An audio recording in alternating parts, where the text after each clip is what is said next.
Welcome to our channel. నేను మీ లక్ష్మణ్. ప్రస్తుతం అంతా పడుతున్నారు ప్రముఖ రియల్ ఎస్టేట్ అనలిస్ట్ ఆర్యన్ గారు. ఆయనతో కూడా మాట్లాడదాం. ఎన్ఆర్ఐల గురించి ఈరోజు ప్రత్యేకంగా మన ముందు చర్చించడానికి ఆయన ఉన్నారు. ఆయనతో కూడా మాట్లాడి మరిన్ని విశేషాలు అయితే తెలుసుకుందాం. నమస్తే సార్. నమస్తే సార్. ఎలా ఉన్నారు? Great sir. ఎలా ఉన్నారు? ఎన్ఆర్ఐలు కూడా చాలా ఆతృతగా ఎదురు చూస్తున్నారు. అసలు ప్రాపర్టీస్ ఎక్కడ కొనాలి, ఏంటి, ప్రస్తుతం గ్లోబల్ వైజ్ జరుగుతున్న పరిణామాలని చూస్తుంటే ఒక ఆందోళనకరంగా ఉన్నారు. కరెక్ట్. సో ఇప్పుడు ఎక్కడ మన సొంత ప్రాంతంలో కొనాలా, లేకుండా అక్కడే ప్రాపర్టీస్ కొనాలా, అసలు సెక్యూరిటీ ఎక్కడ ఉంది మనకి ప్రాపర్టీ కొన్న తర్వాత అని చెప్పి ఒక అనుమానంతో అయితే ఉన్నారు. రైట్. దీనికి మీరు ఏం చెప్తారు? సో ఎన్ఆర్ఐలు అందరూ కూడా ఇప్పుడు ఒక కొనాలా వద్దా అనే సందిగ్ధంలో పడ్డారండి. అంటే హైదరాబాద్ రియల్ ఎస్టేట్ మార్కెట్ కొంతమంది ఏమో బాగుందని చెప్తున్నారు, కొంతమంది ఏమో చాలా డల్ అయిపోయిందని చెప్తున్నారు. ఈ టైంలో ఎంటర్ అవ్వడం కరెక్టా కాదా అనేది ప్రతి ఎన్ఆర్ఐ మైండ్లోని ఒక అలా తెలుస్తూ ఉందన్నమాట. పెడదామా వద్దా అని. నేనేమంటానంటే కొంచెం ఎప్పుడైతే రేట్లు తగ్గాయో ఆ టైంలో పెట్టుకోగలిగితే వాళ్ళకి రిటర్న్స్ ఎక్కువ వచ్చే అవకాశాలు అయితే ఉన్నాయి. సో ఎన్ఆర్ఐలు ఇప్పుడు చేయాల్సిన పని ఏంటి అంటే మంచి ప్రాపర్టీస్ని సెలెక్ట్ చేసుకుని ఇన్వెస్ట్మెంట్ చేసుకోగలిగితే సో ఏదైతే ఉందో వాళ్ళకి వెల్త్ అనేది క్రియేట్ అవుతుంది, ఖచ్చితంగా క్రియేట్ అవుతుంది.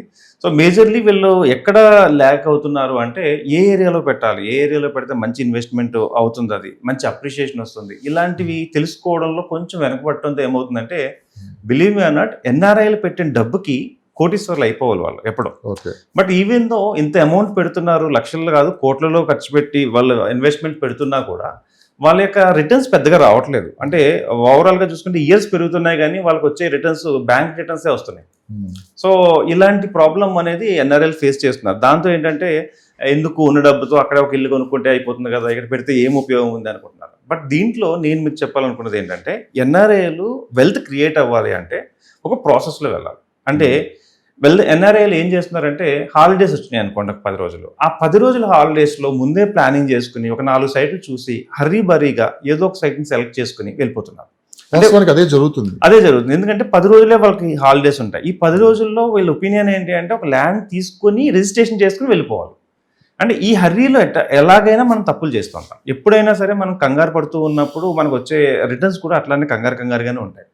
సో నేనేమంటున్నానంటే ఇది ఫస్ట్ మిస్టేక్ అండి. ఎన్ఆర్ఐలు చేసే దాంట్లో ఏంటంటే నేను చెప్పేది ఏంటంటే ఎన్ఆర్ఐలు ఏం చేయాలి, మాలాంటి ఒక అనలిస్ట్ని అసైన్ చేసుకుని మేము చెప్పిన దాంట్లో వాళ్ళు మళ్ళీ రీసెర్చ్ చేసుకుని సో ఇది అయిన తర్వాత ముందుగా ప్లాన్గా వచ్చుంటే బాగుంటుంది. బట్ కాకపోతే ఏంటంటే అక్కడికి వస్తారు, ఒక రిలేటివ్స్ ఏం చెప్తారంటే ఇక్కడ ఎక్కడన్నా మంచి ల్యాండ్స్ ఉన్నాయా అంటే వాళ్ళు తెలిసిన వాళ్ళ దగ్గరకో బ్రోకర్ దగ్గరకో తీసుకెళ్తారు.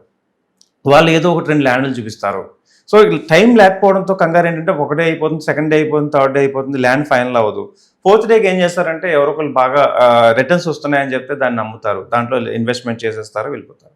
బట్ దీంట్లో ఏంటంటే నేను ముందు చెప్పాను మీకు బిలీనియర్స్ ఎందుకు అవ్వటం లేదు, ల్యాండ్స్ మీద ఇన్వెస్ట్మెంట్ పెట్టిన ఎన్ఆర్ఐలు బిలీనియర్స్గా కాకుండా మిలీనియర్స్గానే ఎందుకు మిగిలిపోతున్నారంటే మేజర్ రీజను హర్రీబరీలో ల్యాండ్ కొనుక్కోవడం. ఇది ఫస్ట్ దీన్ని రిమూవ్ చేయాలి. సో నెక్స్ట్ ఏంటంటే ఒక అనలిస్ట్ అంటే ఎందుకు అంటున్నానంటే ఇన్ని కోట్లు ఖర్చు పెట్టేటప్పుడు ఒక అనలిస్ట్ని రిక్వైర్ చేసుకోవడం వల్ల, ఎందుకంటే మీకు అన్న డౌట్స్ అన్నిటికీ ఆయన క్లారిఫై ఇస్తారు. సో క్లారిటీ ఇచ్చిన తర్వాత కూడా ఇంకేదైనా కావాలంటే రిపోర్ట్స్ పంపించగలరు. ఇప్పుడు మేము మాలాంటి వాళ్ళు ఉన్నామంటే ఆ ఏరియాలో ఎంత పడుతుంది అనేది ROI రిపోర్ట్స్ సహా పంపించగలం మేము. సో వాళ్ళు అడగడానికి కూడా స్కోప్ ఉంది. బికాజ్ ఎందుకంటున్నానంటే వాళ్ళు కొనాలని ఇంట్రెస్ట్గా ఉన్నారు కాబట్టి మనం ఇచ్చే ఇన్పుట్స్ కూడా అంత ఇంట్రెస్ట్గానే మనం చేస్తాం. సో ఫస్ట్ ఆ మిస్టేక్ నుంచి పక్కన పెట్టారు. సెకండ్ మిస్టేక్ ఏంటి అంటే ఎన్ఆర్ఐలు వస్తున్నారు అనేసరికి తెలియకుండానే రిలేటివ్స్ చుట్టుపక్కల ఉన్న బ్రోకర్స్ ఎవరైతే ఉన్నారో వీళ్ళందరూ కూడా వాళ్ళని బేస్ చేసుకుని కొన్ని ప్లానింగ్స్లో కొన్ని సైట్స్ రెడీ చేసి పెడతారు. ఒక అపార్ట్మెంట్ కానీ లేదంటే ఒక కొన్ని సైట్స్ కానీ రెడీ చేసి పెడతారు. సో ఇది కూడా తెలియకుండా ఇంటర్నల్ ట్రాప్ ఇది. ఎందుకంటున్నారంటే ఒక ప్లాట్ అమ్మితే ఎంతో కొంత కమిషన్ వస్తుందని వాళ్ళు చేస్తున్నారు, తప్పనట్లేదు. బట్ వెల్త్ క్రియేట్ చేయాలంటే మాత్రం ఇది కూడా కరెక్ట్ కాదు. రిలేటివ్స్ ఫ్రెండ్స్ వీళ్ళ మాటలు నమ్మి ఇన్వెస్ట్మెంట్ చేసి కోట్లలో సంపాదించిన వాళ్ళు వేలలో లెక్క పెట్టుకోవచ్చు. 100% దాంట్లో డౌట్ లేదు. ఎందుకంటున్నారంటే మినిమం రీసెర్చ్ చేయట్లేదు. ఎలాంటి రీసెర్చ్? HMDA ప్రాపర్టీ అంటున్నాం అనుకోండి, HMDA కాదు ఒకసారి చెక్ చేసుకుంటే బెటర్ కదా. ఓకే, ఎన్ఆర్ఐలు ఇంత డబ్బు ఖర్చు పెట్టుకుంటున్నప్పుడు 5,000 10,000 లీగల్ రిపోర్ట్ ఇచ్చి వాళ్ళ దగ్గర తీసుకుంటే కొంచెం సేఫ్ అండ్ సెక్యూర్గా ఉంటాం. ఇది ఒకటి ఆలోచించట్లేదు. నెక్స్ట్ ఏంటంటే ఎన్ఆర్ఐలు కొనే ముందు ఏం చేయాలి అంటే ఇన్వెస్ట్మెంట్ పెట్టేటప్పుడు ఎంత ఇన్వెస్ట్మెంట్ పెడుతున్నామో దానికి సంబంధించి ఆ రేంజ్లో మనం ఏదైతే ఉందో రీసెర్చ్ కంప్లీట్గా చేయాలి. ఇప్పుడు ఆన్లైన్ వచ్చేసింది, అంతా ప్రతిదీ కూడా ఓపెన్ సోర్స్ అయిపోయింది. సో ఇలాంటప్పుడు ఇక్కడ ఎవరైతే రీసెర్చ్ చేయట్లేదో వాళ్ళకి వెల్త్ క్రియేట్ అవ్వట్లేదు. అంటే ₹1,00,00,000 పెట్టి 5 సంవత్సరాలు అయితే కోటికి 1,50,00,000 రావడం పెద్ద గొప్ప ఏం కాదు కదా. ఓకే, 1,00,00,000 2 కోట్ల పైన అయితేనే మనకి ఏదైనా అప్రిషియేషన్ అనుకోవాలి. అలాంటి ల్యాండ్స్ ఉన్నప్పుడు మీరెందుకు అప్రిషియేషన్ లేని ల్యాండ్స్లో పెడతారు అని నేను అడుగుతున్నాను. లైక్ ఇంత అమౌంట్ ₹1,00,00,000 పెట్టడం అంటే చిన్న అమౌంట్ కాదు. అవును. ఒక మిడిల్ క్లాస్ వాళ్ళు 10-20 లక్షలు పోగేయాలంటే సంవత్సరాలు పడుతుంది. వాళ్ళు వేరే కంట్రీకి వెళ్ళి ఎంతో కష్టపడి సేవింగ్స్ చేసుకుని ఒక ₹1,00,00,000 50 లక్షలు తీసుకున్న దాన్ని సరైన ఇన్పుట్ లేకుండా ఎక్కడో చోట ఇన్వెస్ట్ చేసేసి అది ఏదో మనం పెట్టేసాము అనుకుంటున్నాం తప్ప మన దగ్గర ఉన్న తీసుకెళ్ళి పార్క్ చేయడం అంటాను నేను. నా దగ్గర ఉన్న డబ్బు తీసుకెళ్ళి ఆ ల్యాండ్లో పార్క్ చేశా. సో పార్క్ చేయడం వల్ల ఉపయోగం ఉండదండి, దానికి అప్రిషియేషన్ రావడం వల్ల ఉపయోగం ఉంటుంది ఖచ్చితంగా. ఈ ఎన్ఆర్ఐలు ఆల్ టైప్స్ ఆఫ్ ప్రాపర్టీస్ కొనడానికి ఎలిజిబుల్ అంటే ఏం చెప్తారు మీరు? సో అంటే అసలు మామూలుగా అసలు వీళ్ళకి ఉండే పరిధులు ఏంటి? ఎస్, డిఫరెంట్ ప్రాపర్టీస్ గురించి చర్చిద్దామండి. ఫస్ట్ అగ్రికల్చర్ ల్యాండ్స్ ఉంటాయి, ఓపెన్ ప్లాట్స్ ఉంటాయి. ఓపెన్ ప్లాట్స్లో హెచ్ఎండిఏ, డిటిసిపి, ముడా అప్రూవల్ ఈ లేఅవుట్స్ ఉంటాయి. థర్డ్ వన్ వచ్చి కమర్షియల్ ప్రాపర్టీస్ ఉంటాయి. ఫోర్త్ వన్ వచ్చి రెసిడెన్షియల్ ప్రాపర్టీస్ ఉంటాయి. సో ఈ మేజర్ ఈ 4 ఉంటాయి ఎక్కువగా. అంటే ప్రాపర్టీస్ మీద షేర్ చేయాలంటే ఎక్కువ ఉంటుంది. తర్వాత సిండికేట్ ఇన్వెస్ట్మెంట్ ఉంటుంది. అది ఇంకా పెద్ద కాన్సెప్ట్. అంటే అందరూ కలిపి 4-5 కలిపి ఒక చోట ఇన్వెస్ట్మెంట్ చేయడం. సో నేనేం చెప్తా అంటే ఫస్ట్ దాంట్లో అగ్రికల్చర్ ల్యాండ్స్ అనేది యాజ్ పర్ రూల్స్ ప్రకారం, అంటే మన గవర్నమెంట్ రూల్ ప్రకారం ఎన్ఆర్ఐలు అగ్రికల్చర్ ల్యాండ్లో ఇన్వెస్ట్ చేయడానికి లేదు. సో ఎలాగ కొన్ని కారణాల్లో చేయొచ్చు. అంటే సేల్ డీడ్గా, గిఫ్ట్ డీడ్లు కానీ, ఏదైనా తరతరాలుగా వచ్చే ఆస్తి కానీ అలాంటివి ఉన్నప్పుడు వాళ్ళకి కొన్ని లిమిటేషన్స్లో కొనుక్కునే అవకాశం ఉంది. సో అయినా కూడా కొంతమంది కొనుక్కుంటారు. ఎలా కొనుక్కుంటారంటే ఎన్ఆర్ఐలు వాళ్ళ పేరెంట్స్ పేరు మీద తీసుకోవచ్చు, లేదా సిస్టర్స్ కానీ బ్రదర్ కానీ వాళ్ళ పేరు మీద ఏమైనా ల్యాండ్స్ తీసుకోవాలనుకుంటే ఖచ్చితంగా తీసుకోవచ్చు. దానికైతే ఏమీ లేదు. వాళ్ళ పేరు మీద సిటిజన్స్ ఆఫ్ అదర్ కంట్రీ కింద ఉన్నారు కాబట్టి ప్రజెంట్ వాళ్ళ పేరు మీద తీసుకోవడానికి లేదు. నెక్స్ట్ సెకండ్ వన్ ఏంటంటే కమర్షియల్ ప్రాపర్టీ కానీ, రెసిడెన్షియల్ ప్రాపర్టీ కానీ, ఓపెన్ ప్లాట్స్ కానీ కొనుక్కోవడానికి ఎటువంటి అభ్యంతరాలు లేవు. అయితే ఇక్కడ ప్రాబ్లం ఏంటి అంటే కమర్షియల్ ప్రాపర్టీస్ కొనేటప్పుడు ఖచ్చితంగా లాకబుల్, అన్లాకబుల్ అని ఉంటాయి. అంటే లాకబుల్ అంటే ఇప్పుడు మనం ఈ రూమ్లో కూర్చున్నాం, దీనికి 4 వాల్స్ ఉన్నాయి, దిస్ ఈజ్ లాకబుల్. అన్లాకబుల్ అంటే ఏంటంటే పెద్ద ఒక 1 lakh SFT ఉంటుంది. 1 lakh SFTని ఏం చేస్తారంటే కొంచెం డివైడ్ చేసి వేరే వాళ్ళకి ఇస్తారన్నమాట. అప్పుడు ఏం చెప్తారంటే వాళ్ళు రిటర్న్స్ ఎలా అని చెప్తారు, ఒక పెద్ద 1 lakh దాన్ని మైక్రోసాఫ్ట్ లాంటి కంపెనీకో లేదా పెద్ద కంపెనీకి మనం ఇస్తాము, రెంట్కి ఇస్తాము. అవి వచ్చిన వెంటనే మీ అందరికీ షేర్ చేస్తాం. దీంట్లో అగ్రిమెంట్లో ఏంటంటే మీ యొక్క ప్లేస్ ఎక్కడ అనేది మెన్షన్ చేయలేం. అంటే పొజిషన్ అనేది ఎవరికి ఉండదు. సో ఈ పొజిషన్ మీది, ఈ పొజిషన్ మీది అని ఉంటుంది. సో ఇలాంటివి చేసినప్పుడు ఏంటంటే ఎక్కడ లాక్ అయిపోతారంటే కమర్షియల్ ప్రాపర్టీ కొనాలంటే కోట్లలో ఇన్వెస్ట్ చేయాలి. కోట్లలో ఇన్వెస్ట్ చేసేటప్పుడు వచ్చే లక్షలు ఏదైతే ఉందో ROI చాలా తక్కువగా ఉంటుంది. ఇప్పుడు ఫర్ ఎగ్జాంపుల్ ఒక ₹1,00,00,000 ఇన్వెస్ట్ చేసామంటే అట్లీస్ట్ 3% 2.5% పెద్ద ROI కాదు, కానీ నిజంగా 9% ROI ఇచ్చే రిటర్న్స్ వచ్చేవి కూడా మన దగ్గర ఉన్నాయి. 9% ROI ఇచ్చాయి, 8% ROI ఇచ్చాయి, 12% ROI ఇచ్చాయి పర్ ఇయర్. అంటే రిటర్న్ ఆన్ ఇన్వెస్ట్మెంట్ ఇంత అద్భుతంగా వచ్చే ప్రాజెక్ట్స్ కూడా మన దగ్గర ఉన్నాయి. సో ఇలాంటి దాంట్లో అంటే ఎక్కడైనా పెట్టేదే అదే ₹1,00,00,000 ఇదే కమర్షియల్ ప్లేస్లో X అనే కమర్షియల్ ప్లేస్లో పెట్టచ్చు, Y అనే కమర్షియల్ ప్లేస్లో పెట్టచ్చు. X అనే కమర్షియల్ ప్లేస్లో పెడితే 3% ROI వస్తే, Y అనే కమర్షియల్ ప్లేస్లో పెడితే 10-12% ROI వస్తే మీ వెల్త్ చాలా ఫాస్ట్గా పెరుగుతుంది. అంటే మీరు పెట్టిన పెట్టుబడి 2 3 కాదు 10 అయ్యే అవకాశాలు ఏంటంటే మంచి ప్లేసుల్లో ఇన్వెస్ట్ చేసుకోవడం వల్లే వస్తుంది. సో వీళ్ళు కమర్షియల్లో చేయొచ్చు. రెసిడెన్షియల్ అంటే మీకు తెలియదు కాదు, ఏ ప్రాపర్టీ అయినా రెసిడెన్షియల్ ప్రాపర్టీలో ఇన్వెస్ట్ చేసుకోవచ్చు. సో నెక్స్ట్ వచ్చేసి అగ్రికల్చర్ ల్యాండ్కి అయితే ఇది ఒక కండిషన్ ఉంది. సో ఇంకొకటి వీళ్ళు చేసేటప్పుడు ఏం చేయాలంటే ట్యాక్స్ బెనిఫిట్స్ చూసుకొని చేసుకోవాలి. ఓకే, అన్నిట్లోనే పెట్టేయచ్చు. వచ్చేటప్పుడు వచ్చిన తర్వాత ఏదైతే మనకు ప్రాఫిట్ వచ్చిందో ఆ ప్రాఫిట్ మీద ట్యాక్స్ ఏంటో కూడా ముందే తెలుసుకోగలిగి పెడితే మనకి రేపన్న రోజుని 10 కోట్లు అయింది అనుకోండి, కానీ గవర్నమెంట్కి ఇంత ట్యాక్స్ కట్టాలంటే బాధ అనిపిస్తుంది. సో ఈ అంటే సెక్షన్ 54, 55 కొన్ని డిఫరెంట్ సెక్షన్స్ వీళ్ళకి ప్యూర్గా ఎన్ఆర్ఐల గురించి ఉన్న సెక్షన్స్ గురించి తెలుసుకుని, అంటే దీంట్లో ఏంటంటే డబుల్ ట్యాక్సేషన్ అని ఉంటుంది. అంటే ఇక్కడ వచ్చిన ఆదాయం మీద ఏదైతే ఉందో ఈ రిటర్న్స్ మీద ఇక్కడ ట్యాక్స్ కట్టాల్సి ఉంటుంది, అదేవిధంగా అదర్ కంట్రీస్ ఏ కంట్రీలో ఉన్నారో అక్కడ ట్యాక్స్ కట్టాల్సి ఉంటుంది. ఇది తెలియకున్నప్పుడు ఏమవుతుందంటే ఇక్కడ సపోజ్ ₹1,00,00,000 వచ్చింది, ఇక్కడ 30 లక్షలు ఇక్కడ కట్టారనుకున్నాం, 30 లక్షలు అక్కడ కట్టారనుకున్నాం. దానివల్ల లాస్ ఏంటి 60 లక్షలు అయిపోయింది. కానీ ఇంత కష్టపడి ఎంత చేసుకున్న దాంట్లో 60% వరకు పోయిందంటే ఎవరికైనా బాధ అనిపిస్తుంది. సో మాలాంటి వాళ్ళు ఏం చేస్తామంటే డబుల్ ట్యాక్సేషన్ పడకుండా దాన్ని సింగిల్ ట్యాక్సేషన్ కూడా చేయొచ్చు. అంటే ఇక్కడ పే చేసిన దాన్ని అక్కడ మనం చూపించుకుని ట్యాక్స్ని మనం ఎగ్జంప్షన్ చేసుకోవచ్చు. ఇలాంటి మెథడ్స్ ఏవైతే ఉన్నాయో మేము మా టీం అంతా కూడా దాని మీద వర్కౌట్ చేసి ఓకే ట్యాక్సేషన్ ఎగ్జిట్ అనేది తెలుసుకుని 100% చేయగలిగితే ఎన్ఆర్ఐ ఇన్వెస్ట్మెంట్లు చాలా ఫ్రూట్ఫుల్ అవుతాయండి. వాళ్ళు పెట్టిన పెట్టుబడి లక్షలు కాదు కోట్లలో మనకి ఇన్కమ్ వస్తుంది. బట్ ఎక్కడ ఏ ప్లేస్ చూస్ చేసుకుంటున్నామో, is it right investment or not, the property person ఎవరైతే మనం కన్సల్ట్ అయ్యామో is it right person or not. ఎందుకు అంటున్నానంటే ఈ ప్రాపర్టీ కొన్న తర్వాత వాళ్ళేమో వేరే చోటు ఉంటారు, ల్యాండ్ కానీ ఏదైనా ప్రాపర్టీ కానీ ఇక్కడ ఉంటుంది. సో వాళ్ళకి వచ్చే డౌట్ని క్లారిఫై చేయడానికి ఇక్కడ ఉన్న ఎవరైతే కన్సల్టెంట్ ఉన్నాడో ఆయన ఖచ్చితంగా రెస్పాన్సిబిలిటీ తీసుకునే పర్సన్ దగ్గరికి వెళ్ళాలి. సో ఆ రెస్పాన్సిబిలిటీ తీసుకున్నప్పుడు ఏమవుతుందంటే తీసేసుకుంటాం, కంప్లీట్ అయిపోతుంది. రేపన్న రోజున ఎవరైనా ఎంక్రోచ్మెంట్ చేస్తే దాన్ని మళ్ళీ అక్కడ ఉండి వాళ్ళు డీల్ చేయలేరు. సో ఇలాంటివన్నీ కూడా ఒక ప్రాపర్ కన్సల్టెంట్, సపోర్ట్ ఇచ్చే కన్సల్టెంట్ అట్లీస్ట్ వాళ్ళు ఎగ్జిట్ అయ్యే వరకు, అంటే ఈరోజు కొన్నారు ఒక 5 సంవత్సరాల తర్వాత 10 సంవత్సరాల తర్వాత ఎగ్జిట్ అయ్యే వరకు నమ్మకమైన ట్రస్టెడ్ కన్సల్టెంట్ ఎవరైనా వాళ్ళు కనుక చూస్ చేసుకుంటే నో డౌట్ బెస్ట్ రిటర్న్స్ వస్తాయి. సో ప్రధానంగా ఎన్ఆర్ఐలు ప్రాపర్టీ కొనే ముందు అసలు ఏం మిస్టేక్స్ చేస్తుంటారు? బేసిక్ టాప్ 3 అని మీరు ఏం చెప్తారు? సో మేజర్ మిస్టేక్లు వచ్చేసి మనం ఇప్పుడు ఇందాక డిస్కస్ చేసుకున్నట్టు వాళ్ళు ఏంటంటే రిలేటివ్స్ మీద బేస్ అయిపోవడం ఒకటి, సెకండ్ వచ్చేసి ఆన్ టైంలో కాకుండా ఏదో ఒక 1 వీక్ వెకేషన్ తీసేసుకుని రావడం ఒకటి, నెక్స్ట్ వచ్చేసి అప్రూవల్స్ కరెక్ట్గా చెక్ చేసుకోకపోవడం ఒకటి. ఈ 3 మేజర్ మిస్టేక్స్ అని చెప్పి. సో మీరు ఫస్ట్ రిలేటివ్స్ మీద నమ్మకంతో ప్రాపర్టీ కొంటారు. సో అక్కడ మిస్టేక్ అంటే దానివల్ల కొంచెం నష్టపోతున్నారని చెప్పి అన్నారు. అవును, మీకు దాదాపు 15 సంవత్సరాల ఎక్స్పీరియన్స్ ఉంది రియల్ ఎస్టేట్ రంగంలో. మీరు చూసిన వాటిల్లో ఈ రిలేటివ్స్ ఫ్రెండ్స్ ద్వారా ప్రాపర్టీ కొని నష్టపోయిన వాళ్ళు ఎంతమంది ఉంటారు? చాలా కేసెసే ఉన్నాయండి. ఫర్ ఎగ్జాంపుల్ వాళ్ళు ఇక్కడ వాళ్ళ సిస్టర్ వాళ్ళని బేస్ చేసుకుని ఒక ప్రాపర్టీ దగ్గరికి కొన్నారు. మా దగ్గరికి వచ్చేసరికి ఆల్రెడీ ఒక ప్రాపర్టీ కొన్నారు. ప్రాపర్టీ కొంటే వాళ్ళు భయం ఏంటంటే మా దగ్గరికి వచ్చినప్పుడు వాళ్ళు భయాన్ని ఎక్స్ప్రెస్ చేశారు. ఏంటంటే లాస్ట్ టైం ఒక ప్రాపర్టీ కొన్నాము, అదేంటి అంటే ఒక అగ్రిమెంట్లో ఒక 1 ఎకర్ ల్యాండ్ కొన్నారంటే దాంట్లో 25% మాత్రమే అగ్రిమెంట్ చేశారు. ఇది ప్రాపర్ అగ్రిమెంట్ కాదు ఇది. అంటే 1 ఎకర్కి ఏమో పేమెంట్ తీసుకున్నారు, 1/2 ఎకర్కి ఏమో మీకు రిజిస్ట్రేషన్ చేశారు. ద రిమైనింగ్ దాన్ని ఏం చేస్తారంటున్నారంటే అందులో హోటల్స్ కట్టేసి దాని నుంచి వచ్చే ఇన్కమ్ని మీకు షేర్ చేస్తారంటున్నారు. సో అలా వాళ్ళు 1.5 కోటి దాకా ఇన్వెస్ట్ చేశారు. 1.5 కోటి దాకా ఇన్వెస్ట్ చేసిన తర్వాత 4-5 years అయిన తర్వాత ఎవరైతే ల్యాండ్ లార్డ్స్ ఉన్నారో వాళ్ళు అప్స్కాండ్ అయిపోయారు. సో దాని తర్వాత ఉన్న వాళ్ళందరికీ ఏ ఏరియా ఎక్కడ అనేది కూడా వాళ్ళు కనీసం డివైడ్ కూడా చేయలేదు. అంటే 25 ఎకరాల స్థలం అనుకుంటే 25 ఎకరాల్లో ఎకరం మీద అని చేసేసారు, కానీ దానికి సరైన ఒక బ్లాకేజ్ కానీ వీళ్ళకి ప్లేస్ కానీ అని ఇవ్వలేదు. ఈ 1.5 కోటి బూడిదలో కోసం పన్నీర్ అయిపోయింది. సో అది ఎవరైతే ఉన్నారో ల్యాండ్ ఓనర్ లేరు.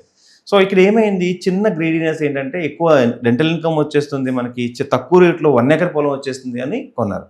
ఏదైనా సరే మనం గుర్తుపెట్టుకోవాల్సింది ఏంటంటే ఆ ఏరియాలో ఉన్న రేటు కంటే కొంచెం తక్కువ ఉంటుంది, కానీ ఆఫ్ తక్కువ ఉందంటే ఖచ్చితంగా మనం అది ఇందులో ఏదో లూప్ హోల్ ఉందని అర్థం చేసుకోవాలి. సో ఇలా ఒకళ్ళు కాదు, ఇద్దరు కాదండి. కొంతమంది ఏంటంటే ప్రీ లాంచ్లో ఇన్వెస్ట్ చేస్తున్నారు. అంటే కొన్ని బ్రాండ్ అయితే మనకు తెలుసు వీళ్ళు అపార్ట్మెంట్లు కన్స్ట్రక్ట్ చేస్తే కంప్లీట్ చేస్తారని. కొన్ని బ్రాండ్స్లో ఏం చేశారు వీళ్ళు, ఫస్ట్ ప్రీ లాంచ్లో చాలా తక్కువ ఉందని.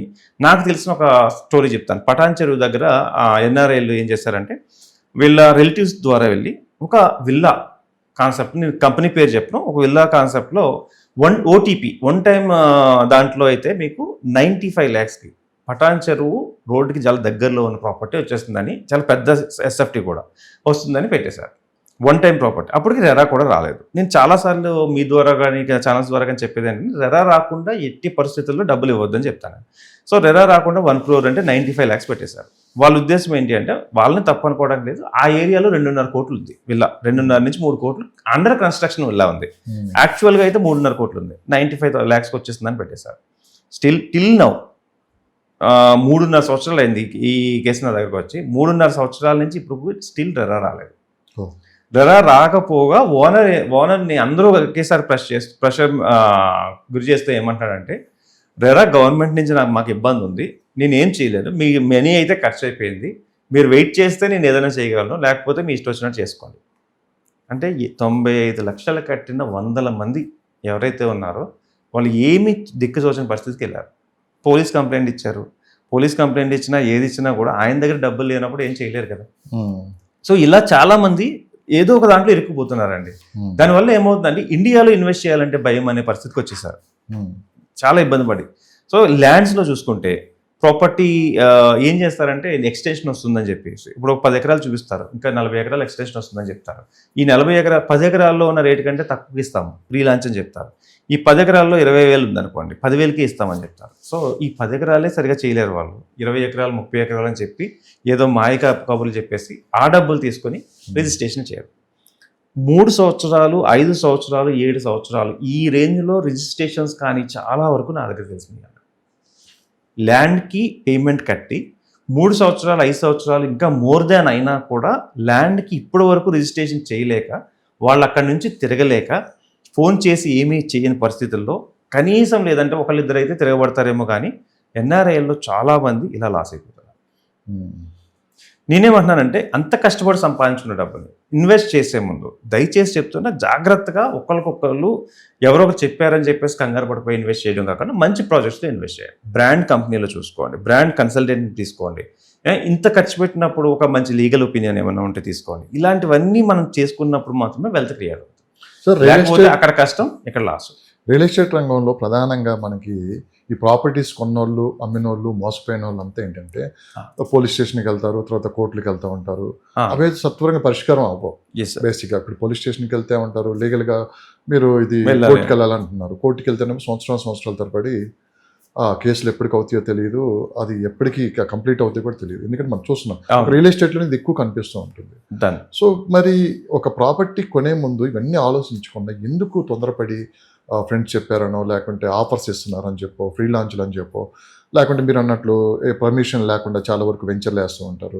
అవి కూడా తర్వాత పర్మిషన్ ఆటోమేటిక్గా వస్తుందిలే, ఇప్పుడు తీసేసుకుందాము ఎందుకంటే మంచి రేట్లో ఉందని చెప్పి మనం కొంటూ ఉంటారు. అవును. దీనివల్ల చాలా మంది నష్టపోయి చాలా వరకు బయటికి చెప్పుకోలేక ఎస్ నలిగిపోతున్నారు బయట. ట్రూ అండి. కొన్ని వేల మంది, ఒకళ్ళిద్దరు కాదు. అంటే Correct. వాళ్ళు బయటికి రావట్లేదు, ఎందుకంటే డబ్బులు పోయి అటు ప్రాపర్టీ పోయి Yes. బరువు పోగొట్టుకోవడం కన్నా సైలెంట్గా ఉండడం మంచిదని చెప్పి చాలా మంది నలిగిపోతున్నారు. Yes. సో ఇలాంటి వాళ్ళందరికీ మీరు ఇచ్చే సలహా ఏంటి?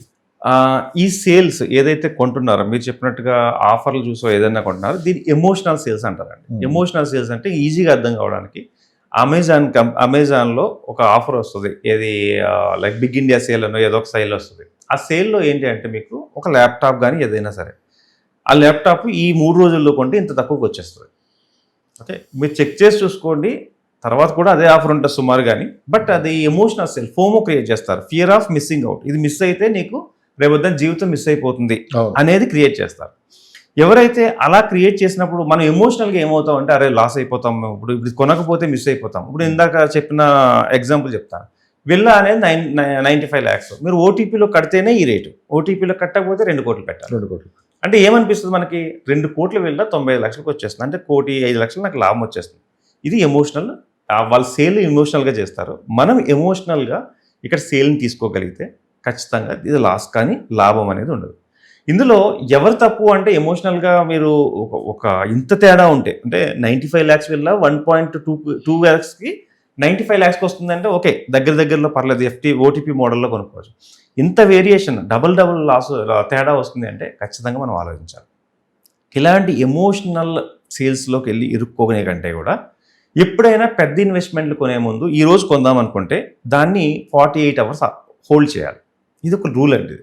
అంటే ఎప్పుడైనా చిన్న కొన్నప్పుడు ఎనీ టైం కొనొచ్చు. 10,000 పెట్టి ఏదైనా కొందాం అనుకున్నప్పుడు, more than 50,000 1 lakh mobile phone కొనాలన్నా ఈరోజు ఆఫర్ ఉందని ఈరోజు నాకు కొనేయాలనిపిస్తే 48 hours ఆగిన తర్వాత మైండ్కి చెప్పాలి. 48 ఆగిన తర్వాత అయినా కూడా కొందామంటే కొనేయాలి.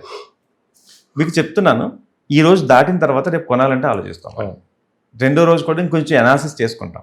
అలాంటిది 50 లక్షలు, 1 కోటి రూపాయలు పెట్టే దాంట్లో ఎనాలిసిస్ చేసేటప్పుడు ఇమీడియట్గా ఏదో పోతుంది అంటే ప్రపంచంలో ఏ ఆఫరు కూడా మళ్ళీ రాదు అనేది ఉండదండి. ఏదో ఒక ఆఫర్ వస్తూనే ఉంటుంది, ఏదో ఒక కంప్లీట్గానే వస్తానంటుంది. ఈరోజు ఇది తీసుకోకపోతే ప్రపంచంలో ఇంక మళ్ళీ రాదు అనే దాన్ని లేదు.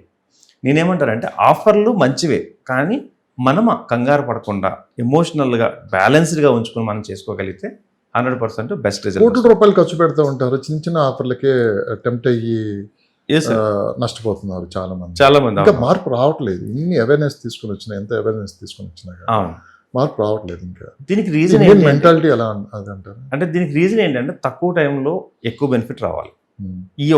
దీని ఒక్క రీజన్ వల్లే అదే కదా, అదే ఉంచుకున్నది 2 పోయినట్టు అవుతుంది. సో నేనేమంటున్నానంటే ఈ ఐడియాని మైండ్ సెట్ని మార్చుకుంటే కానీ మీరు అన్నట్టు ఇలాంటి ప్రాబ్లమ్స్ నుంచి బయటపడరండి. తక్కువ టైంలో ఎక్కువ రావాలి. ల్యాండ్ యొక్క మేజర్ థింగ్ ఏంటంటే waiting period. Middle class people అంటే ఇందులో మోసపోవడం అంటే కామన్. అంటే సరిగ్గా గైడ్లైన్స్ లేక, సరైన ఇది లేక, మంచి అంటే ప్రాపర్టీస్ కొన్న వాళ్ళు కూడా గతంలో వాళ్ళు కూడా మోసపోతున్నారు. అంటే ఏంటి, ఎక్కువ వాళ్ళ రేషియో తక్కువ ఉందండి. అంటే ఆల్రెడీ ఉన్న వాళ్ళ రేషియో చాలా తక్కువ ఉంది కంపేర్గా ఫ్రెష్. అంటే ఫస్ట్ ఇన్వెస్ట్మెంట్ లాస్ అయ్యేదానికంటే కూడా కొనే వాళ్ళు కొంచెం ఎంతో కొంత, అంటే వాళ్ళు బ్యాలెన్స్డ్గా చూస్తుంటున్నారు కదా, ఒక అగ్రిమెంట్ చూస్తుండడము, ఒక కంప్లీట్గా ఒక రిజిస్ట్రేషన్ కంప్లీట్ అయ్యి డాక్యుమెంట్స్ చూస్తుంటూ ఉన్నది కాబట్టి కొంతలో కొంత జాగ్రత్త పడుతున్నారు. మేజర్లీ గ్రీడీ ఎక్కడైపోతున్నారు అంటే ఈ ఏరియాలో ఇంత టైంలో ఇంత ఇచ్చేస్తాము, టైం లైన్ అనేది ఖచ్చితంగా వెయిట్ చేయాలి. ప్రతి ల్యాండ్ కూడా 5 సంవత్సరాలకి బెనిఫిట్ స్టార్ట్ అవుతుంది. నాకు ఒక డౌట్ ఉంది సార్. ప్లీజ్. ఇప్పుడు మీరే ఉన్నారు, నాకు ఒక ప్రాపర్టీ ఇప్పించారు, ఎస్, నాకు అమ్మేసాను, నేను మనీ కట్టేసాను, మీకు రావాల్సిన మనీ మీకు వచ్చేసింది, క్లోజ్. ఎస్. ఇంతటితో అయిపోయినట్లయినా మీకు నాకు అంటే ఇట్స్ మీన్ మీకు రెస్పాన్సిబిలిటీ అంటూ ఉండదు. రేపొద్దున ఏదైనా ప్రాబ్లం జరిగితే ఎస్, ఆ ప్రాపర్టీలో మీరు కదా నాకు ఇప్పించింది Yes. ఆ ప్రాపర్టీ, అవును. మా ద్వారా మీరు కూడా కొంత లబ్ధి పొంది ఉంటారు కదా, అంటే Yes. కమిషన్ రూపంలో ఏదో రూపంలో. ఆ అవును. తర్వాత ఎందుకు రెస్పాండ్ అవ్వట్లేదు? దాదాపు మార్కెట్లో ఇదే జరుగుతుంది. రైట్. ఇక్కడ ఎందుకు మేజర్గా వస్తుందంటే 1-2 చూసుకోవాలండి. ఏజెంట్ కూడా రెరా ఉంటే బెస్ట్. ఇప్పుడు మాకు రెరా రిజిస్టర్డ్ ఏజెంట్స్ మేము, అంటే రెరా రిజిస్టర్డ్ కంపెనీలో రిజిస్టర్ అయ్యి ఉన్నాం. సో మాకున్న ఏదైనా సర్టిఫికేషన్స్ వేరే ఉంటాయి.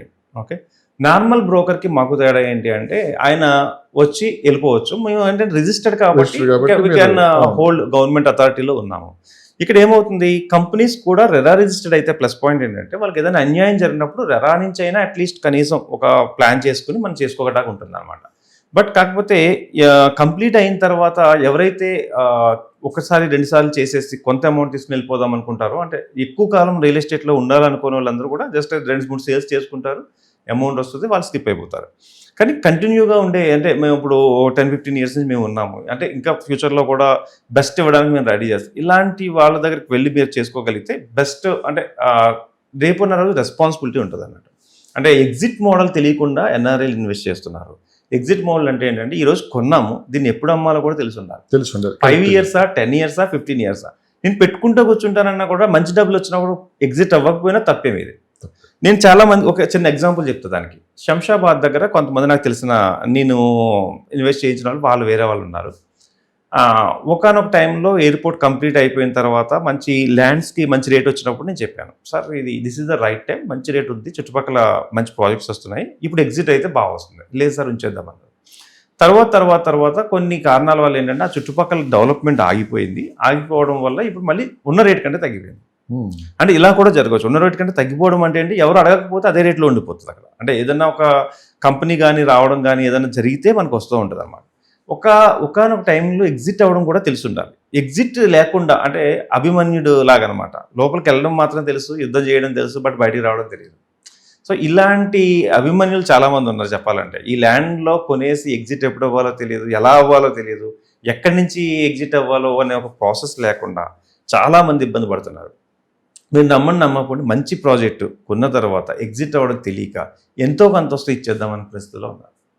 సో దీనికి ఏంటి అంటే కొంచెం ఓపిక్గా ఎగ్జిట్ని కూడా ప్లాన్ చేసుకోవాలి. 5 సంవత్సరాల తర్వాత ఎలా ఉంటుంది, కొనేటప్పుడే కన్సల్టెంట్ని అడగాలి, సార్ 5 సంవత్సరాలు ఎంత అవుతుంది, 10 సంవత్సరాల్లో ఎంత అవ్వచ్చు, 15 సంవత్సరాల్లో ఎంత అవుతుంది, ఎందుకు అవుతుందని నువ్వు చెప్తున్నావు కదా, దీని రీజన్స్ ఏంటి, సో ఇన్ఫ్రాస్ట్రక్చర్ ఏమైనా డెవలప్ అవుతుందా మనం చెక్ చేసుకోవాలి. ఆయన చెప్పిన దాంట్లో కరెక్ట్ ఉందంటే పెట్టచ్చు. లైక్ ఇన్ఫ్రాస్ట్రక్చర్ డెవలప్ అవుతుంది సార్, ఇక్కడ మెట్రో రైల్ రాబోతుంది, ఓకే దానికి ఏమైనా ప్రూఫ్ ఉందా, సో ఏదైనా పేపర్ కట్ ఉంటుంది, లేదంటే మన సీఎం వాళ్ళు చెప్పిన బయట ఉంటుంది, ఇలాంటివి కూడా ఒకసారి వెరిఫై చేసుకుని మనం ఇన్వెస్ట్మెంట్ చేస్తే అది మంచి ప్రూఫ్ఫుల్ ఇన్వెస్ట్మెంట్ అవుతుంది. చాలా మంది రిచ్ పీపుల్ కావచ్చు, రియల్ ఎస్టేట్లో ట్రేడింగ్ చేసే వాళ్ళు కావచ్చు, ఎస్, ప్రాపర్టీని ముందే ఐడెంటిఫై చేసి కొనేస్తూ ఉంటారు. కరెక్టే. ఎందుకంటే వాళ్ళకి ఒక ఐడియా ఉంటుంది, ఈ ప్రాపర్టీ ఇక్కడ కొంటే ఇన్ని సంవత్సరాలకి ఇక్కడ డెవలప్మెంట్ వస్తుంది, ఇక్కడ ఎంత ఫ్యూచర్ ఉంటుంది అని చెప్పి ఒక ఐడియాకి వస్తారు. రైట్. చాలా వరకు ఇప్పుడు జరిగే మొత్తం అవే. ఇప్పుడు బిల్డర్స్ కావచ్చు, వీళ్ళంతా ఇప్పుడు ప్రాపర్టీ కొని ఆ తర్వాత అది ఇప్పుడు 100 కోట్ల రూపాయలు పెరిగిపోయింది. రైట్. ఎందుకు మరి సామాన్యులు దాన్ని ఐడెంటిఫై చేయలేకపోతున్నారు? అంటే ఇది ఎందుకు ఫాలో అవ్వట్లేదు? అంటే నేను ఇప్పుడు ఎవరైతే ఎక్కడైతే కొంటున్నారో పెద్ద పెద్ద కంపెనీస్ కావచ్చు, పెద్ద బిల్డర్స్ కావచ్చు, వీళ్ళంతా ఆ ప్లేస్ దగ్గరలో ఎందుకు కొనలేకపోతున్నారు అంటే ఏం చెప్తారు? గుడ్ క్వశ్చన్ అండి. ఇప్పుడు మిడిల్ క్లాస్ కానీ సామాన్యులు కానీ ఏం ఆలోచిస్తారంటే ప్రైస్ బెనిఫిట్ ఆలోచిస్తారు. Only price benefit. మనము ఏదైనా కూరగాయలు కొన్నప్పుడు ప్రైస్ బెనిఫిట్ ₹1 వస్తుంది, లేదంటే మనం ఒక టీవీ కొన్నప్పుడు ప్రైస్ బెనిఫిట్ ₹1 వస్తుంది. కానీ ల్యాండ్ కొన్నప్పుడు ప్రైస్ బెనిఫిట్ కంటే కూడా ల్యాండ్ యొక్క ఇన్ఫ్రాస్ట్రక్చర్ ఎక్కడ డెవలప్ అవుతుందో ఆ బెనిఫిట్ చూసుకోవాలి. ఇక్కడే మిస్ అవుతున్నారు. ఎందుకంటే ఇక్కడేమో తక్కువగా ఉంది, అక్కడ ఎక్కువగా ఉంది. ఎక్కువగా ఉంటే నేను కొన్ను, తక్కువగా ఉండాలి. తక్కువగా ఉన్నప్పుడు రిటర్న్స్ కూడా తక్కువగానే వస్తాయి. ఏరియాని బట్టే మనకు రిటర్న్స్ వస్తాయి. అయితే రిచ్ పీపుల్, ఇందాక మీరు అడిగారు కదా, బిలీనియర్స్ కానీ రిచ్ పీపుల్ కానీ ఏం చేస్తారంటే ముందే ఒక 10 ఇయర్స్ ముందే వాడి విజన్ ఉంటుంది. అంటే ఈ ఏరియాలో నెక్స్ట్ ఏం బాగుతుంది 10 yearsలో అనే విజన్తో కొంటారు. ఈ విజన్ ఎలా వస్తుంది అంటే ఇక్కడ ప్రైస్ అడగరు వాళ్ళు. అంటే నాకు ఈ ప్రైస్లోనే కావాలని బ్లాక్ చెప్పరు. వాళ్ళు అడిగే క్వశ్చన్ ఏంటి అంటే రేపు నాకు ఇన్ఫ్రాస్ట్రక్చర్ వచ్చి ఇది కమర్షియల్ ప్లేస్ అవ్వాలంటే నాకు ఏ ప్లేసెస్ ఉన్నాయి చెప్పాలి అని అంటారు. లేదు, నేను రేపొద్దున్న ఫ్యూచర్లో నేను ఒక ల్యాండ్ కొనాలనుకుంటున్నాను, 3 ఎకరాలు 4 ఎకరాలు. దీంట్లో నా ఒపీనియన్ ఏంటంటే వాళ్ళకి ఒక గోల్ ఉంటుంది. రిచ్ పీపుల్కి ఉన్న గోల్ ఏంటి అంటే నేను ఇక్కడ ఒక ల్యాండ్ కొనాలనుకుంటున్నాను, దాంట్లో ఒక డ్రై పోర్ట్ పెట్టాలనుకుంటున్నాను, లేదంటే ఒక కమర్షియల్గా నేను ప్రాపర్టీని డెవలప్ చేయాలనుకుంటున్నాను. ఈ ఈ ఈ గోల్ నాకు ఉంది, నాకు మంచి ల్యాండ్ ఇప్పించు అంతే. ఇక్కడ రేటు అనేది వాళ్ళు ప్రస్తావన తీస్తున్నారు. వాళ్ళ గోల్ ఏంటో క్లియర్గా చెప్తారు. దాన్ని బట్టి మనం దాన్ని సెట్ చేయడం మొదలు పెడతాం. కొంతమంది ఏంటి అంటే ఒక న్యూస్ పట్టుకుని మన దగ్గరకు వస్తారు. సార్ రీసెంట్గా మనకు హై స్పీడ్ మెట్రో రైలు శంషాబాద్లో వస్తున్నాను కదా, ఇలాంటప్పుడు నేను ఎక్కడ పెడితే నాకు డబ్బులు వస్తాయి. సో ఈ క్వశ్చన్ అడిగినప్పుడు మాకు వాళ్ళతో ఒక కోఆర్డినేషన్లో ఒక 2-3 సిట్టింగ్లో వాళ్ళ మైండ్ సెట్ అంతా మేము తెలుసుకునేది ఏంటంటే వాళ్ళ దగ్గర ఎంత బడ్జెట్ ఉంది, వాళ్ళు ఫ్యూచర్లో ఏ పర్పస్తో కొంటున్నారు, దానికి సరిగ్గా సూటబుల్ అయ్యేది వాళ్ళకి ఐడెంటిఫై చేసి పెడతాం. కానీ మీరు అన్నట్టు సామాన్యులు ఏం చేస్తారంటే ఒక ప్రైస్ చెప్పిన వెంటనే ఇంకేం అడగరు, ఎంత తగ్గిస్తారు, డిస్కౌంట్ ఎంత తగ్గిస్తారు, ఎంత అరగంట సేపు కూర్చున్నా గంట సేపు కూర్చున్నా దీని మీదే నడుస్తుంది స్టోరీ అంతా. మేము చెప్తూనే ఉన్నాం, ప్రైస్ తగ్గించడం వల్ల ప్రైస్ తక్కువ కావాలంటే ఎక్కడో కొంచెం దూరంగా వెళ్ళిపోండి, బ్రాండెడ్ కంపెనీ కానీ ఉంటుంది, వాళ్ళు తక్కువకి ఇస్తారు. వాళ్ళతోనే కంపేర్ చేస్తారు. అక్కడ ఒక కంపెనీ ఉంది, మీ పక్కన ఉన్న కంపెనీ మాకు తక్కువకి ఇస్తుంది. సో దానికి బ్రాండింగ్ ఉందా లేదు, కొన్ని ఎన్ని సంవత్సరాల నుంచి ఉందంటే లాస్ట్ ఇయర్ పెట్టారు, మేము ఒక 20-25 years నుంచి ఇందులోనే ఉన్నామని చెప్పిన. ఇదంతా కాదు, ప్రైస్ బెనిఫిట్ ఏంటి, ప్రైస్ బెనిఫిట్ ఆఫర్ ఏంటి, ఏమైనా గిఫ్ట్లు ఉన్నాయా, రిజిస్ట్రేషన్ ఫ్రీ ఇస్తారా, ఇవి తప్ప ఏం అడగదు సార్. ఇప్పటికీ అంతే. రిజిస్ట్రేషన్ ఫ్రీ ఇస్తారా, తగ్గిస్తారా, డిస్కౌంట్ ఏమైనా ఉందా, టీవీలు గట్రా ఏమైనా ఇస్తారా, స్కూటీలు ఇస్తారా, వాళ్ళు ఎవరో టీవీలు ఇల్లు ఇస్తున్నారు, వాళ్ళు చెప్తున్నా ఒక ఇల్లు ఇస్తున్నారు, దాంతోపాటు మాకు ఇల్లు ఇస్తారా. సో ఏది ఇచ్చినా మీ డబ్బుల్లోంచి మీకు ఇవ్వాల్సిందే. నేను ఒక ల్యాండ్తో పాటు ఇల్లు ఫ్రీగా ఇస్తున్నానంటే మీ దగ్గర ల్యాండ్ దగ్గర ఎక్కువ రూపాయలు తీసుకుని మీకు ఇవ్వాల్సిందే. ఈ చిన్న లాజిక్ ఎందుకు అర్థం కాదు. మీకు గిఫ్ట్ ఇచ్చినా మీ దగ్గర నుంచి ఇవ్వాల్సిందే, ఏది ఇచ్చినా మీ దగ్గర నుంచి ఇవ్వాల్సిందే. ఇక్కడ తీసుకోవాలి ఎక్స్ట్రా తీసుకోవాలి దాంట్లో ఉన్నది పోగొట్టుకుంటున్నారు.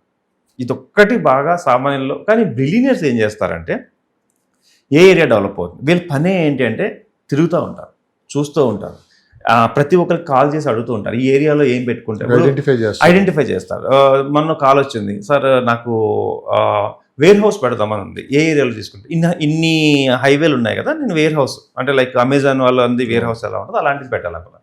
సో చాలా మంది ఏం చేస్తారంటే వేర్ హౌస్ పెట్టాలంటే ఎక్కడ తక్కువ ఉందో అక్కడ పెట్టమంటారు. నేనేం చేస్తానంటే వేర్ హౌసెస్ ఎక్కడ బాగా ఉందో మేడ్చల్ సైడ్ ఎక్కువ ఉంటాయి. మేడ్చల్ అటు సైడ్ అంతా కూడా వేర్ హౌసెస్కి ఎక్కువగా కెపాసిటీ ఉండేటటువంటి కల్చర్ ఎక్కువ ఉంది అక్కడ. నేనేం చెప్పానంటే మీరు వేర్ హౌసెస్ లాంటిది పెట్టుకోవాలనుకుంటే చాలా హైవేలు ఉన్నాయి, ఎక్కడైనా పెట్టుకోవచ్చు. అక్కడ ఏంటంటే ఆల్రెడీ వేర్ హౌసెస్ ఉన్నాయి, ఆ కల్చర్ క్రియేట్ అయ్యింది, ట్రాన్స్పోర్ట్ రెడీగా ఉంది. ఇలాంటప్పుడు వేర్ హౌసెస్ పెట్టుకోవాలంటే అక్కడే పెట్టుకోమని చెప్తాను. లేదు నేను రెసిడెన్షియల్ ల్యాండ్ కొనాలంటే షాద్నగర్లో పెట్టమని చెప్తాను. ఓకే, రెసిడెన్షియల్ ల్యాండ్ అక్కడ లాంగ్ టైమ్ ఇన్వెస్ట్మెంట్ పెట్టాలంటే షాద్నగర్లో పెట్టమని చెప్తాను. లేదు సార్ కమర్షియల్ ప్లేసెస్ కావాలంటే ముంబై హైవేని కొంచెం ఏమైనా చూస్ చేసుకోమని చెప్తాను. ఇట్లా నేను ఏంటంటే ఎనాలిసిస్ చేసి చెప్పగలం కాబట్టి వాళ్ళు ఏం చేయాలి అంటే ఏం కావాలి అనేది వాళ్ళకి తెలుసుంటే ఓకే, అపార్ట్ ఫ్రమ్ దిస్ తగ్గించమని గిఫ్ట్లు ఇవ్వమని ఇవి కానీ అడగకుండా చెప్పగలిగితే దాన్ని 100% మంచి సక్సెస్ అవుతారు. నేను అందరికీ చెప్పేది ఏంటంటే మీరు గిఫ్ట్ అడిగారు అంటే మీరు లాస్ అవుతారు. గిఫ్ట్ వద్దు, నాకు ఎంత బెనిఫిట్ చేయగలని అడగండి.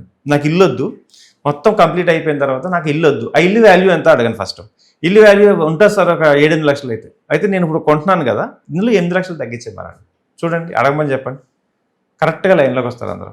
సో ఎందుకు రియల్ ఎస్టేట్ రంగంలో గత 3 సంవత్సరాల నుంచి ఇన్వెస్ట్మెంట్స్ తగ్గిపోయాయి? ఒకటి సాఫ్ట్వేర్ పరంగా చూసుకున్నామంటే కొన్ని క్రైసిస్ అక్కడ కనిపిస్తున్నాయి. ఎన్ఆర్ఐలు చూసుకున్నామంటే మొత్తం వరల్డ్ వైడ్ మొత్తం చూసుకున్నామంటే జాబ్స్కి గ్యారంటీ లేకుండా పోయింది. ఎన్ఆర్ఐ పర్టికులర్ మనం మాట్లాడుకున్నామంటే దాదాపు ఒక 40% పీపుల్ మళ్ళీ తిరిగి సొంత ఊర్లకు రావడానికి ప్రయత్నిస్తున్నారు. సో సొంత ప్రాంతం డెవలప్ చేసుకుందాము, ఇక్కడే ఇన్వెస్ట్మెంట్ చేద్దాం అని చెప్పి కొంతమంది ఆలోచనతో ఉన్నట్లు కూడా ఒక సర్వే కూడా బయటకు రావడం.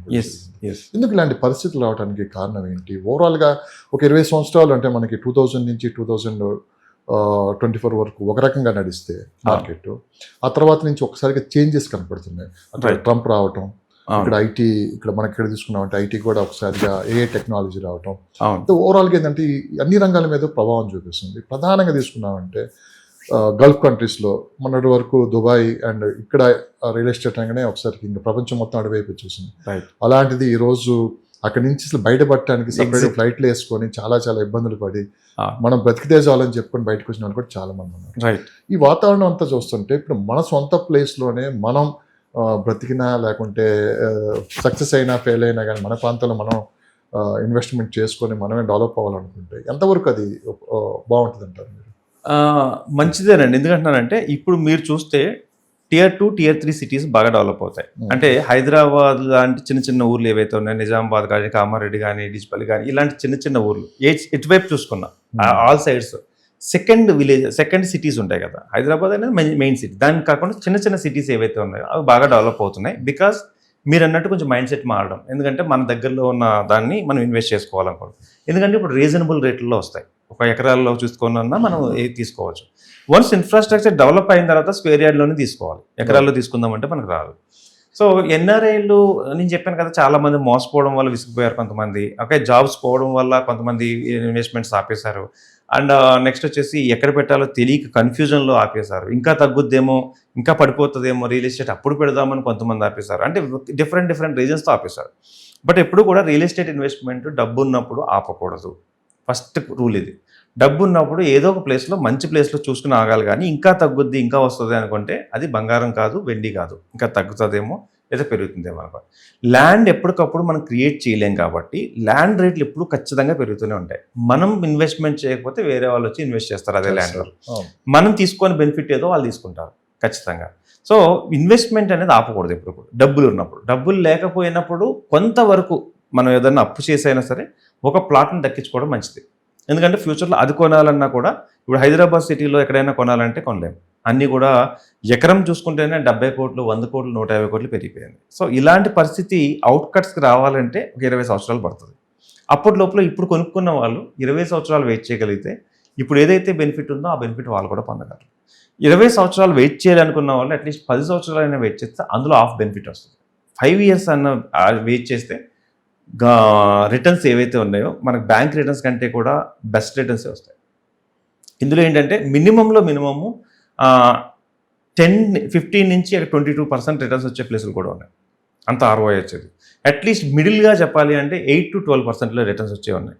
సో ఇవి ఐడెంటిఫై చేసి కొనుక్కోవాలి తప్ప మన దగ్గర ఉన్న సిచ్యువేషన్స్ భయపడి చేయకూడదు. నేను ఏమంటున్నానంటే ప్రతి 15 ఇయర్స్కి ఒకసారి అయినా సరే ఒక ఏదో ఇష్యూ వస్తుంది. 2000లో ఒక మనకి సాఫ్ట్వేర్ ఇష్యూ వచ్చింది, బబుల్ పగిలింది. తర్వాత సిస్టమ్స్ పనికిరావు, ఏం పనికిరావు, Y2K అని ఒక ఇష్యూ వచ్చింది.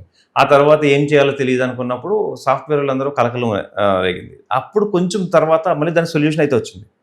ఇప్పుడు ఏంటి AI అంటున్నారు. AI వల్ల మొత్తం సాఫ్ట్వేర్ జాబులు పోతున్నాయి అనేది ఒక అలాంటిది ఇప్పుడు మళ్ళీ ఒక విప్లవం వచ్చింది. సో సాఫ్ట్వేర్ జాబులు పోతే మేమందరం ఏం చేయాలని హర్రీలో పడి ఉన్నదాన్ని చేసుకోవట్లేదు. కానీ నేనేమంటానంటే ఎంత AI వచ్చినా మీరు స్కిల్స్ పెంచుకుంటే మీ దగ్గర జాబ్ ఉంటుంది. సాఫ్ట్వేర్ వాళ్ళు ఎప్పటికప్పుడు అప్డేట్ అవుతుండాలి. సాఫ్ట్వేర్ అనే కాదు, మేము కూడా లెర్నింగ్ అనేది ఎప్పటికప్పుడు అప్డేట్ అవుతూనే ఉండాలి. లెర్నింగ్ నేర్చుకోకుండా ఒకే చోట ఉండిపోతే మాత్రం ప్రాబ్లమ్స్ వస్తూనే ఉంటాయి. ఫైనల్గా NRIలకి మీరు చెప్పే సూచనలు ఏంటి? ఎందుకంటే NRI పోర్ట్ఫోలియో మీరు చాలా వరకు మంచి వీడియోస్ చేస్తూ ఉంటారు, చాలా అవేర్నెస్ తీసుకుని వస్తారు, మంచి ప్రాపర్టీస్ తీసుకోవడానికి కూడా వాళ్ళకి హెల్ప్ చేస్తూ ఉంటారు మీరు. ఇప్పుడున్న పరిస్థితుల్లో NRIలకి మీరు ఇచ్చే సలహా ఏంటి ప్రధానంగా? సో నేను ఇప్పటి వరకు 25 కంట్రీస్లో NRIస్కి సర్వ్ చేస్తూ వస్తున్నాను అండి. నియర్లీ 200 crores వరకు ఇన్వెస్ట్మెంట్లో నేను చేయించాను. మంచి రిటర్న్స్ వచ్చినాయి, ఎక్సలెంట్ రిటర్న్స్ వచ్చినాయి. నేను వచ్చేదానికంటే కొంచెం తక్కువే చెప్తాను. సో బెస్ట్ రిటర్న్సే వస్తున్నాయి. సో ఎవరైనా కొనాలనుకున్నప్పుడు బేసిక్లీ ఇవాళ మీ ద్వారా చెప్పాలనుకుంది ఏంటంటే వెకేషన్స్లో వచ్చి క్లోజ్ చేసేసుకోకండి. మీ యొక్క రిలేటివ్స్ని బేస్ చేసుకుని 100% కొనకండి. సో ఎక్కడ ఇన్వెస్ట్మెంట్ ఇన్ఫ్రాస్ట్రక్చర్ ఎక్కడ వస్తుందో తెలుసుకుని ఇన్వెస్ట్ చేయండి. ఈ 3 మీకు ఏదైనా కావాలంటే ఇన్ఫ్రాస్ట్రక్చర్ ఎక్కడ వస్తుంది తెలియాలన్నా, లేకపోతే దీనికి సంబంధించి ప్లేసెస్ ఐడెంటిఫై హాట్ స్పాట్స్ కావాలన్నా 100% మీరు నన్ను కాంటాక్ట్ అవ్వచ్చు. నేను ఖచ్చితంగా ఒక 30 minute ఫ్రీ సెషన్ ఇస్తాను. నేను ఎవరైనా NRIలు నన్ను కాంటాక్ట్ అవ్వాలనుకుంటే ఇక్కడ ఇచ్చిన నెంబర్ 9391151121 ఒక 30 minutes సెషన్ అనేది ఫ్రీ సెషన్ ఉంటుంది. ఖచ్చితంగా మీరు దాంట్లో మీకు ఏ డౌట్ ఉన్నా మీరు అడగండి. నేను ఖచ్చితంగా దానికి సంబంధించి ఇది ఫ్రీ ఆఫ్ కాస్ట్. ఈ 30 minutes సెషన్లో ఏ డౌట్ అయినా మీరు అడిగి దాని నుంచి కావాల్సిన రిపోర్ట్ కూడా తీసుకోవచ్చు. మీరు నన్ను ఒక రిపోర్ట్ కానీ సపోజ్ ఆ ఏరియా గురించి నాకు డౌట్ ఉంది, దానికి సంబంధించిన ఇన్ఫర్మేషన్ కావాలి అని అన్నా కూడా నేను రిపోర్ట్ కూడా ఇవ్వడానికి రెడీగా ఉన్నా. సో ఫస్ట్ ఆఫ్ ఆల్ తెలుసుకున్న తర్వాత ఇన్వెస్ట్ చేయండి. The safe investment, best investment. Health investment అంటే ఏంటి అంటే తెలుసుకుని చేస్తే అదే హెల్తీ ఇన్వెస్ట్మెంట్.